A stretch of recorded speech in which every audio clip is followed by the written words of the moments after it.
नमस्कार प्रणाम। मेरा नाम डॉक्टर इंद्रदमन तिवारी है। लखनऊ विश्वविद्यालय के आपके LLB 3 years course LLB 5 years course के सेमेस्टर एग्जाम्स को लेकर के हम लोग लगातार बात करते आए हैं और अपने वीडियोस के माध्यम से आपके सिलेबस को देखते हुए पुराने जो पेपर्स हैं, क्वेश्चन पेपर हैं, प्रीवियस ईयर क्वेश्चन पेपर, उनको देखते हुए अपना एक एनालिसिस करने का हम लोग प्रयास करते हैं। और प्रयास ये रहता है कि आपको अधिक से अधिक वहाँ से सहयोग मिल सके और जो आपका पेपर है जिसमें आपको 10 में से 5 सवाल करने हैं उसमें 5 से कहीं अधिक सवाल आपको मिल जाए। अपने इस वीडियो में हम आज बात करेंगे उसी क्रम में लखनऊ विश्वविद्यालय एलएलबी ऑनर्स कोर्स के थर्ड सेमेस्टर के तीसरे पेपर के बारे में, जो कि है फैमिली लॉ का पहला पोर्शन। फैमिली लॉ का जो आपको पहला पोर्शन है उसमें आपको जो एक्ट पढ़ने होते हैं वो हिंदू मैरिज एक्ट है, Hindu adoption and maintenance act है 1956 का, Hindu minority and guardianship act है 1956 का, Muslim women protection of rights on divorce act है 1986 का और मुस्लिम women protection of rights on marriage act है 2019 का। आपके सिलेबस में 4 एक्ट है और आपका जो सिलेबस है अगर एक बार हम उस पर देखें तो उस पर निगाह डालें तो पहली यूनिट में आपको sources and Hindu marriage act 1955 के विषय पढ़ना होता है और हिंदू मैरिज एक्ट 1955 के जो एसेंशियल्स कहें तो जो मुख्य मुख्य सेक्शंस हैं, जैसे धारा 5 से लेकर के 23 आपके सिलेबस में लिखा हुआ है। बड़ा बढ़िया है कि चीज़ें स्पष्ट हैं कि आपको 5 से 23 के बीच में चीज़ें पढ़नी है। हिंदू मैरिज का नेचर क्या होता है, सबसे पहला एक तो है कि हिंदू कौन है, हु इज हिंदू, हिंदू में कौन लोग शामिल हैं, कौन लोग शामिल नहीं हैं, और पर्सनल लॉ का मतलब क्या समझते हैं आप। उसके बाद जो हिंदू लॉ का नेचर है, हिंदू लॉ में जो मैरिज का नेचर है सैक्रामेंट है, जैसे मुस्लिम लॉ में जो मैरिज का नेचर है वो कॉन्ट्रैक्ट है, कई बार दोनों के आपस के कंपैरिजन का भी सवाल आता है। कई बार हिंदू मैरिज एक्ट के अंतर्गत या हिंदू विधि के अंतर्गत, हिंदू विधि विधान के अंतर्गत जो मैरिज है उसका नेचर क्या है, इस प्रकार का सवाल आपसे पूछा जाता रहा है। उसके बाद हिंदू मैरिज एक्ट 1955 की जो 5 से 23 वाली बात है उसमें जो हिंदू मैरिज के एसेंशियल्स हैं, क्या क्या कंडीशंस होती हैं।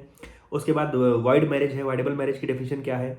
डाइवोर्स आपका 13 में है और डाइवोर्स में पुरुषों के जो ग्राउंड्स हैं और एक्सक्लूसिवली जो महिलाओं के ग्राउंड्स हैं, जो दोनों के पास ग्राउंड है, इस प्रकार से चीज़ें आपसे पूछी जाती है। और थोड़ा आगे बढ़ने पर जो मेंटेनेंस वगैरह की व्यवस्था है उसको लेकर के दूसरी यूनिट अगर हम देखते हैं तो मेंटेनेंस, अडॉप्शन और गार्जियनशिप की है, जिसमें आपको पढ़ना होता है maintenance under Hindu marriage act धारा 24-25, जहाँ पर वो 23 खत्म हो रही है वहीं से अगली ये यूनिट शुरू हो रही है, धारा 24-25। उसके बाद Hindu adoption and maintenance act 1956 के धारा 18, 19, 20 को पढ़ना होता है मेंटेनेंस को लेकर के। उसके बाद अडॉप्शन वाली बात करें तो जो HA एंड MA एक्ट 1956 का है उसमें 6 से लेकर के 12 तक, सेक्शन से 6 से लेकर के 12 तक जो एक वैलिड हिंदू रीति रिवाज के अंतर्गत एक जो वैलिड अडॉप्शन है उसके लिए एसेंशियल्स क्या क्या जरूरी है, क्या क्या एक जो अडॉप्शन जिसका बच्चे का हो रहा है, बच्ची का हो रहा है, उसके पास क्या क्वालिफिकेशन होनी चाहिए। जो अडॉप्ट कर रहे हैं अगर पुरुष हैं तो अगर वो बच्ची को गोद ले रहे हैं, अगर महिला है अगर वो पुरुष को बच्चे को गोद ले रहे हैं, मेल चाइल्ड को ले रहे हैं, तो उनके बीच में आयु का क्या अंतर होना चाहिए। तो दोनों पक्षों की जो कहें कि एलिजिबिलिटी है, योग्यता है, उसको लेकर के आपसे सवाल पूछा जाता है। डॉक्टर ऑफ रिलेशन बैक पूछा जाता है कि जो बच्चा या बच्ची अडॉप्ट होकर के आ रही है उसके पास क्या राइट्स होते हैं, क्या उसके ऊपर जो लाइबिलिटीज़ क्या क्या हो जाती हैं, इस प्रकार से चीज़ें आपसे पूछी जाती है इफेक्ट वाले हिस्से में। उसके बाद जो गार्जियनशिप वाली बात है उसमें काइंड्स ऑफ गार्जियन के प्रकार क्या है, कहें कि नेचुरल गार्जियन, प्राकृतिक संरक्षक और वसीयती संरक्षक, टेस्टामेंट्री गार्जियन, दोनों का मतलब क्या है, दोनों में अंतर क्या है, दोनों के राइट्स क्या क्या है बच्चे को लेकर के, बच्चे की गार्जियनशिप को लेकर के। Kinds and powers of guardian under Hindu minority and guardianship act, उसमें आपको धारा 6 से 13 पढ़नी है, 6 से 12 अडॉप्शन में, 6 से 13 गार्जियनशिप में। उसके बाद जो दूसरा हिस्सा है आपका तीसरी यूनिट, उसमें भी मुस्लिम लॉ में सबसे पहले आपको मुस्लिम लॉ के सोर्सेज पढ़ने होते हैं। कुरान मुस्लिम लॉ के सोर्स के रूप में क्या कैसा है, हदीस कैसा है, क्यास कैसा है, सुन्नत कैसा है, इसमें तो अलग अलग जो सोर्सेज है, जो प्रोमिनेंट सोर्सेज है मुस्लिम लॉ का। कभी कभी एक सवाल बड़ा वहीं से पूछ लिया जाता है कि कुरान की भूमिका बताइए, या कभी कभी सवाल इस प्रकार से पूछा जाता है कि मुस्लिम लॉ के जो वेरियस सोर्सेज है, प्राइमरी सोर्सेज है, सेकेंडरी सोर्सेज है, लिटरेरी सोर्सेज है, उस प्रकार से सोर्सेज के विषय में बताइए। मुस्लिम कौन है, कौन लोग मुस्लिम की परिभाषा में आते हैं। उसके बाद मुस्लिम मैरिज का हिस्सा है। मुस्लिम मैरिज का सबसे पहले आपको नेचर जानना है, इसेंशियल्स आपको पढ़ने हैं, सिया में भी पढ़ना है, सुन्नी में भी पढ़ना है कि दोनों में मुस्लिम जो मैरिज एक होती है उस मैरिज में दोनों में समानता क्या है और अलग अलग क्या क्या है, चीज़ें अलग अलग कैसे हैं। ऑप्शन ऑफ प्यूबर्टी, ख्यारुल बुलुग, ऑप्शन ऑफ प्यूबर्टी का मतलब क्या होता है, मैरिजेस के प्रकार। अब जैसे यहाँ पर एक वाइड मैरिज, वाइडेबल मैरिज और इरेगुलर मैरिज का भी कंसेप्ट है, तो उस मैरिज का भी जो मैरिज की जो थ्योरी है ये वाली इरेगुलर मैरिज वाली, वो भी समझनी है आपको अंडर सुन्नी सिया दोनों में। उसमें फिर एक जरूरी सवाल जैसे आपके लिए बड़ा सवाल बनता है मेहर। अच्छा, मेहर को पढ़ने पर ऐसा लगता है कि ये मेहर जो है ये डावर की तरह है, दहेज की तरह है। ऐसा बिल्कुल नहीं है। दहेज एक अलग चीज़ है, एक अलग बात है, एक अलग चीज़ है। इसको कहे तो एक उसको कुरीति के तौर पर देखा जाता है। लेकिन यहाँ पर मेहर, चूंकि मुस्लिम लॉ के अंतर्गत मुस्लिम मैरिज का जो नेचर है वो है कॉन्ट्रैक्ट का। तो जो डॉवर है, जो यहाँ पर सॉरी मेहर है, वो मेहर कंसिडरेशन का काम करता है। तो जैसे without consideration a contract is wide, तो जैसे बिना प्रतिफल के करार या संविदा शून्य हो जाती है, कुछ अपवाद वहां पर है, अलग है, वो बात अलग है। वैसे ही बिना मेहर के जो मुस्लिम मैरिज का नेचर है वो किस प्रकार का हो जाएगा, या क्या विवाह बिना मेहर के हो पाएगा, ये सभी जरूर पढ़ लीजिएगा। उसके बाद जब चौथी यूनिट हम देखते हैं तो वहाँ पर डाइवोर्स के विषय में है। मुस्लिम लॉ के अंतर्गत मुस्लिम मैरिजेस का जो डाइवोर्स है वहाँ भी मेंटेनेंस है, लेजिटिमेसी है, गार्जियनशिप है। जब आप मेंटेनेंस पढ़ रहे हैं तो वहाँ पर जो पुरानी एक धारा थी सीआरपीसी की धारा 125 वो भी जरूरी हो जाती है। और जो लीडिंग केस लॉज हैं, डेनियल लथीपी है, साबानो का केस है, कई सारे ऐसे केस हैं जो मेंटेनेंस के पॉइंट ऑफ व्यू पे कहें कि मुस्लिम लॉ में बहुत ही जरूरी है। वहीं से चीज़ें आपको स्पष्ट होंगी, समझ में भी आएंगी। और यहाँ पर भी जो गार्जियनशिप है जिसको हिजानत बोलते हैं, तो हिजानत को लेकर के है। हिफाजत आप सुनते होंगे, हिफाजत हिजानत आपको थोड़ा बहुत एक जैसा लगेगा। अब अगर बात करें पुराने सवालों की, कौन कौन से किस प्रकार के सवाल आए थे, लोग पूछते हैं कि प्रीवियस ईयर क्वेश्चन एक बार डिस्कस कर दिया कीजिए। सवाल आया था पहला, the essentials of a valid Hindu marriage and whether same sex marriage is permitted under the Hindu marriage act 1955, discuss briefly in the light of latest supreme court decision. एक, वैध हिंदू विवाह की आवश्यक शर्तों और क्या समलिंगी विवाह हिंदू विवाह अधिनियम 1955 के अंतर्गत मान्य है। उच्चतम न्यायालय के अद्यतन निर्णय के प्रकाश में इसकी संक्षिप्त विवेचना कीजिए। हिंदू फैमिली लॉ के जो सवाल पूछे जाते हैं उसका एक पैटर्न ये भी रहा है कि कई बार जो कंसेप्ट आपके सिलेबस में है उस कंसेप्ट पर अगर तत्काल सुप्रीम कोर्ट का कोई बड़ा जजमेंट आया है, या यूनियन के द्वारा या किसी एक्ट के द्वारा, किसी अमेंडमेंट के द्वारा किसी बड़े कानून में कहें बड़ा परिवर्तन किया गया है, तो अक्सर वो चीज़ें पूछी जाती है। जैसे पिछली बार जब दिसंबर 2023 में ये पेपर हुआ फैमिली लॉ का, तो उस समय ये सेम सेक्स मैरिज पर एक डिसीजन बड़ा आया था, आप लोग उसको दोबारा भी पढ़ लीजिएगा। तो नॉर्मली जो सवाल पूछा जाता रहा था, वो पूछा जाता रहा था, वो यही पूछते थे कि हिंदू मैरिज के एसेंशियल कंडीशंस आप बताओ। सप्तपदी का मतलब क्या होता है, प्रोहिबिटेड डिग्री का मतलब क्या होता है, सपिंडा का मतलब क्या होता है, किस स्थिति में कहेंगे कि सपिंड शादी हो रही है, सपिंड या प्रतिसिद्ध नातेदारी की डिग्री, उसको प्रोहिबिटेड डिग्री ऑफ रिलेशनशिप बोलते हैं, वहाँ शादी हो रही है, तो शादी वाइड है या वैलिड है या कैसी है। लेकिन यहाँ पर जो है वो चीज़ें थोड़ी सी उस कंटेक्स्ट को जोड़ करके पूछी गई थी। तो उसको अपने सिलेबस में मत ढूंढने लगिएगा कि ये सिलेबस में तो था ही नहीं, पूछा कैसे गया था। बिल्कुल सिलेबस में है, जो चीज़ आपके सिलेबस में है और उस पर अगर सुप्रीम कोर्ट को जजमेंट सुना रही है तो जाहिर सी बात है वो आपके सिलेबस में ही है। पहला सवाल इस पर का था। दूसरा सवाल था कि हु इज हिंदू, हिंदू कौन है, और हिंदू मैरिज एक्ट के कन्वर्जन को लेकर के चीज़ें पूछी गई थी। संपरिवर्तन की आवश्यक शर्तों की विवेचना कीजिए। अच्छा, जब आप कन्वर्जन की बात कर रहे हैं तो खासकर उत्तर प्रदेश में और देश भर में अगर आप कन्वर्जन को लेकर के देखें तो बड़ा हो हल्ला मचता है, बड़ा शोर शराबा होता है। तो कन्वर्जन को लेकर के भी थोड़ा सा पिछली बार सवाल पूछा गया था।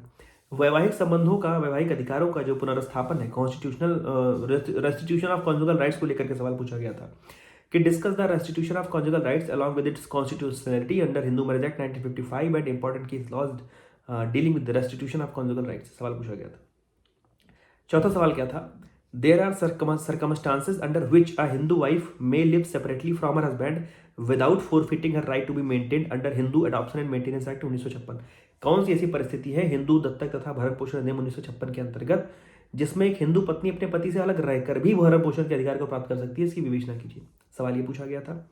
उसके बाद जो सवाल था वो था कि discuss the effect of adoption under Hindu adoption and maintenance act 1956 and the doctrine of relation back in the light of important judgement.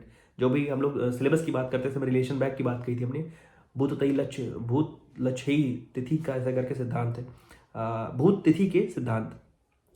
अगला सवाल था, weather a mother can be the natural guardian of a minor child in the presence of father. पिता की उपस्थिति में क्या माता बच्चे की नैसर्गिक संरक्षक हो सकती है। मैंने शुरुआत में इसको प्राकृतिक संरक्षक कहा था, वो नैसर्गिक संरक्षक है। विभिन्न न्यायिक निर्णयों के प्रकाश में इसकी विवेचना कीजिए, इस प्रकार का सवाल आपसे पूछा गया था। मुस्लिम लॉ के वेरियस सोर्सेज के अंतर्गत विशेष रूप से कुरान को पूछा गया था कि कुरान जो है वो मुस्लिम लॉ का विशेष मतलब बड़ा कहें कि प्रोमिनेंट सोर्स है मुस्लिम लॉ का, उसके विषय में चर्चा करनी थी। अगला सवाल जो आया था वो था अगला सवाल था कि इरेगुलर मैरिजेस के बारे में, मुस्लिम लॉ के अंतर्गत इरेगुलर मैरिजेस के बारे में सवाल था कि grounds on which a Muslim wife may obtain decree for dissolution of her marriage under the dissolution of Muslim marriage act 1939। आमतौर पे ये वाला हिस्सा जो है, ये वाला जो एक्ट हम लोग छोड़ते हैं, लेकिन आपको ये समझना चाहिए कि पिछली बार dissolution of Muslim marriage act 1939 से भी सवाल पूछा गया था, और छोटे में शॉर्ट नोट्स में अगर कहें तो मेहर और हिजानत को लेकर सवाल पूछा गया था।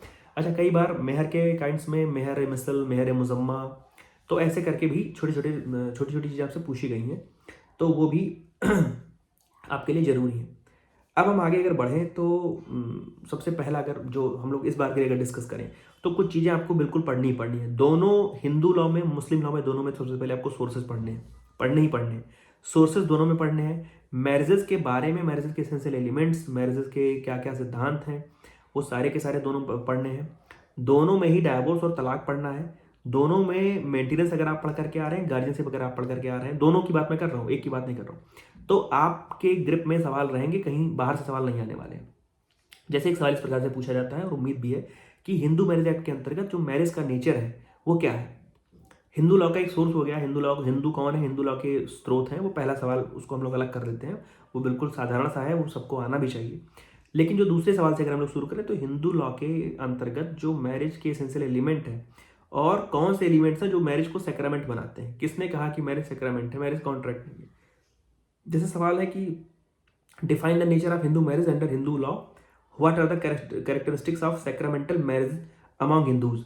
कैसे जो सप्तपदी है, कैसे जो कहा गया कि प्रोहिबिटेड डिग्री ऑफ रिलेशनशिप में विवाह नहीं होगा, कैसे जो कहा गया कि सपंडा में विवाह नहीं होगा, तो कैसे ये हिंदू मैरिज को सैक्रामेंट की तरफ ले जाती हैं, ना कि मुस्लिम लॉ के कॉन्ट्रैक्ट की तरफ। इस प्रकार से सवाल आपसे पूछा जाता है। आगे बढ़े तो जो हिंदू लॉ में हम लोगों ने उसके सोर्सेज की उसकी बात करी कि उसके मैरिज के नेचर को लेकर के बात करी। आगे हम लोग बढ़ते हैं तो सवाल जैसे पिछली बार कॉन्जुगल राइट्स को लेकर के सवाल पूछा गया था, तो दो तीन चीज़ें आपके पास हैं। एक तो जब डाइवोर्स हम लोग पढ़ते हैं तो डाइवोर्स में दोनों के ग्राउंड्स तो पढ़ने ही पढ़ने हैं। हिंदू लॉ के अंतर्गत जो महिला के पास ग्राउंड्स हैं, जो पुरुष के पास ग्राउंड्स हैं, जो ग्राउंड्स दोनों के पास म्यूचुअली हैं, उनको लेकर के चीज़ें पढ़नी है, और एक्सक्लूसिवली कौन सी महिलाओं के पास है वो भी देखने। वहीं पर कुछ छोटी चीज़ें हैं, जैसे रेस्ट्रिक्शन ऑफ कॉन्जुगल राइट्स है, जुडिशियल सेपरेशन है, और डाइवोर्स बाय म्यूचुअल कंसेंट है। ये छोटे छोटे कंसेप्ट हैं, तो कभी कभी थोड़ा सा सवाल को टेक्निकल बनाने के लिए आपसे जुडिशियल सेपरेशन को जोड़ करके, डाइवोर्स बाय म्यूचुअल कंसेंट को जोड़ करके, या रेस्ट्रिक्शन ऑफ कॉन्जुगल राइट्स को जोड़ करके चीज़ों को थोड़ा सा भारी करने का, थोड़ा सा वजन देने का प्रयास किया जाता है। उस प्रकार का एक सवाल ऐसा है कि what is the difference between decree of restitution of conjugal rights and judicial separation, how is it different from divorce. तो सीधे आपको डाइवोर्स आसान चीज़ ना दे करके, डाइवोर्स का सीधे ग्राउंड कि बताओ क्रुएलिटी का मतलब क्या है, बताओ मेंटल क्रुएलिटी का मतलब क्या है, बताओ कन्वर्जन का मतलब क्या है, तो वैसा सवाल ना पूछ करके आपसे थोड़ा सा टेक्निकल बनाने के लिए सवाल पूछा जाता है इस प्रकार से। तो प्रयास ये करिएगा कि जो छोटे छोटे कंसेप्ट आपको मिलते रहते हैं उसको आप बिल्कुल बाईपास मत करिए, पढ़ करके आइए। आगे बढ़ें तो जो हिंदू मैरिज एक्ट है उसके अंतर्गत डाइवोर्स की बात हम लोगों ने करी। उसके बाद हम अगर आगे बढ़ें तो जो मेंटेनेंस वाली बात है, अच्छा मेंटेनेंस को लेकर के सवाल जैसे पूछा गया है कि discuss the essential conditions of a valid adoption, जो हम लोग अभी अडॉप्शन की बात कर रहे हैं, मेंटेनेंस की नहीं। Discuss the essential conditions of a valid adoption under Hindu adoption and maintenance act 1956। Can an unmarried Hindu woman adopt a married girl under this act.